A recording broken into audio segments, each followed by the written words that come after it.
Selamat pagi, siang, atau malam. Perkenalkan, nama saya Putri Karuna dari kelas AB. Di sini, di video ini saya akan menjelaskan salah satu materi bahasa Indonesia, yaitu diksi.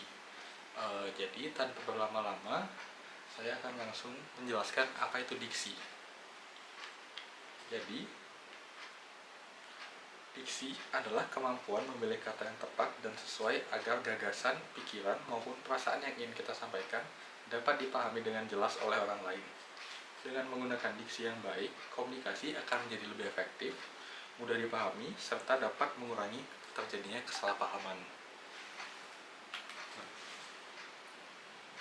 Diksi juga merupakan kemampuan seseorang dalam memilih kata yang paling tepat ketika berbicara maupun menulis.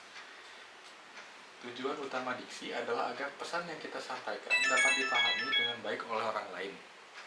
Sebagai contoh, ketika berbicara dengan teman, kita bisa menggunakan bahasa yang santai. Namun, ketika membuat laporan atau presentasi ilmiah, kita harus menggunakan bahasa yang lebih formal atau yang lebih baku. Artinya, memilih kata bukan hanya soal mengetahui arti suatu kata, tetapi juga mengetahui kapan dan kepada siapa kata tersebut kita sampaikan. Nah, selanjutnya adalah aspek kata. Aspek kata ini terdiri dari dua jenis, yaitu bentuk dan makna.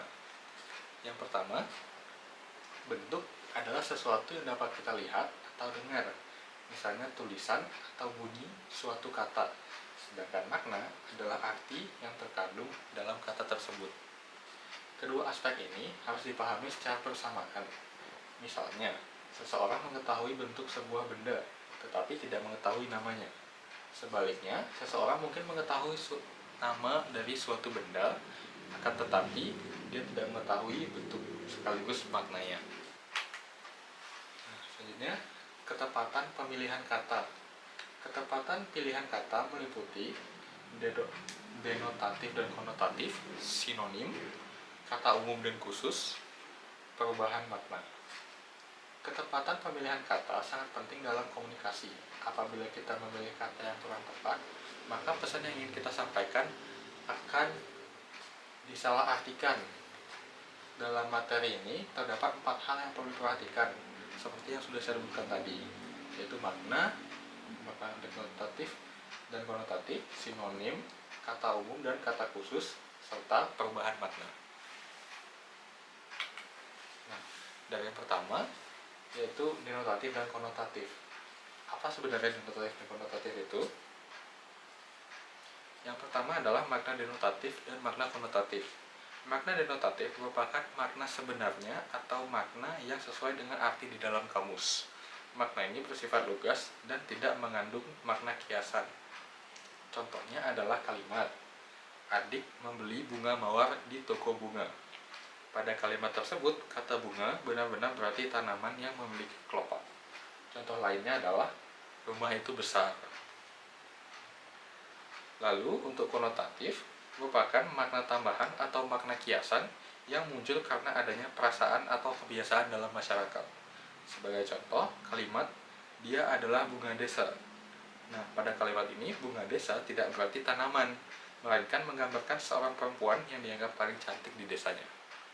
Contoh lainnya, dia adalah tangan kanan direktur.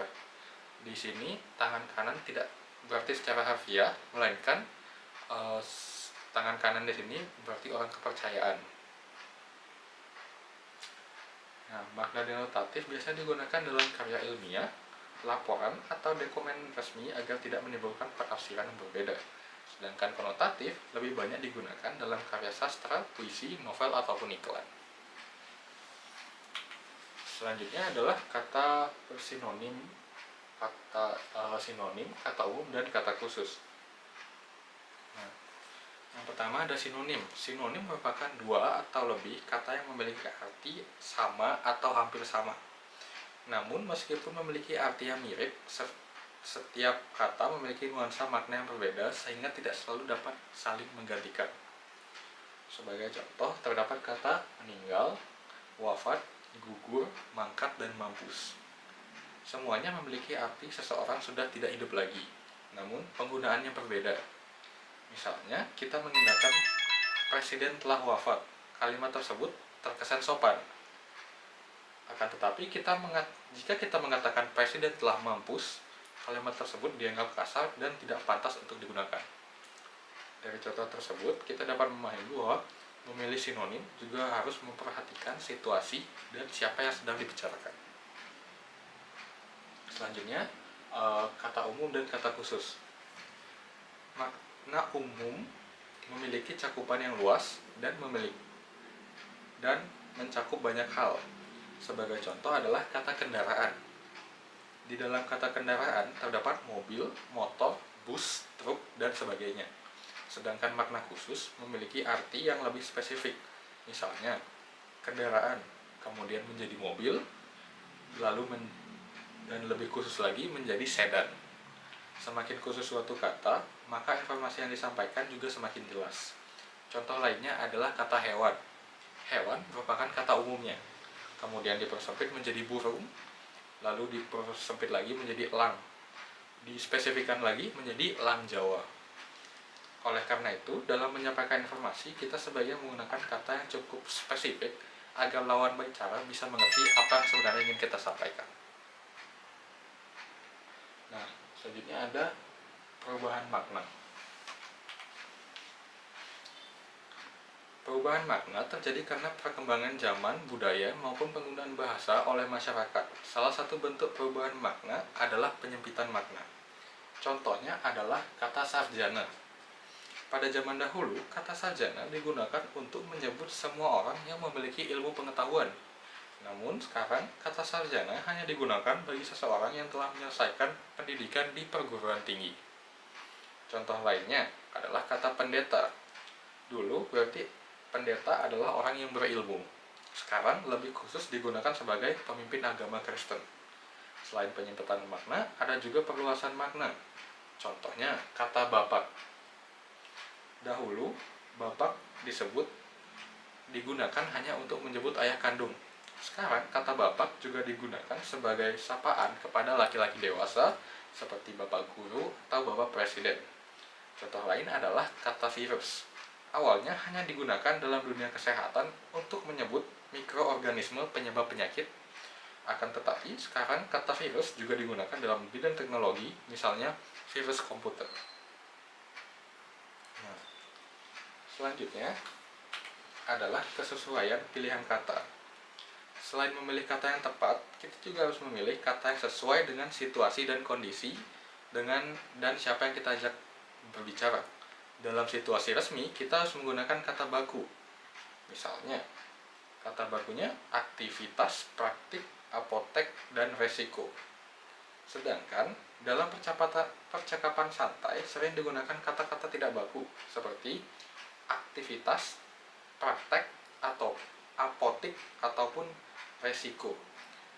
Perbedaannya sangat minim, di mana di penggunaan kata baku dan tidak baku terdapat di struktur katanya, penggunaan alfabetnya.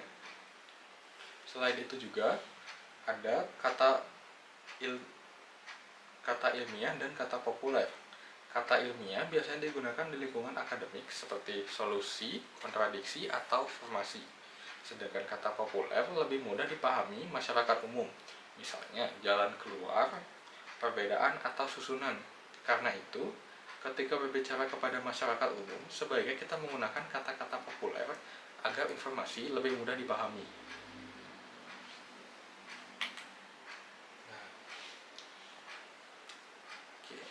Nah, untuk yang terakhir adalah kesimpulan dari saya. Sebagai penutup, dapat disimpulkan bahwa diksi atau pilihan kata merupakan kemampuan memilih kata secara tepat dan sesuai agar pesan yang disampaikan dapat dipahami dengan jelas dan efektif. Dalam penggunaannya, terdapat 3 hal penting yang harus diperhatikan, yaitu aspek kata, yang meliputi bentuk dan makna, ketepatan pemilihan kata yang berkaitan dengan makna denotatif dan konotatif, sinonim, makna umum dan khusus, serta perubahan makna. Selain itu, kesesuaian pilihan kata juga perlu diperhatikan dengan menyesuaikan penggunaan kata berdasarkan situasi dan lawan bicara, baik menggunakan kata baku, tidak baku, ilmiah maupun populer, Dengan memahami dan menerapkan diksi yang baik dan tepat, kita dapat mengurangi kesalahpahaman, menyampaikan informasi yang kita ingin sampaikan dengan lebih jelas, serta menciptakan komunikasi lisan maupun tulisan yang lebih efektif, tepat, dan mudah dipahami. Sekian dari saya untuk materi diksi atau pilihan kata bahasa Indonesia. Saya tutup dengan terima kasih.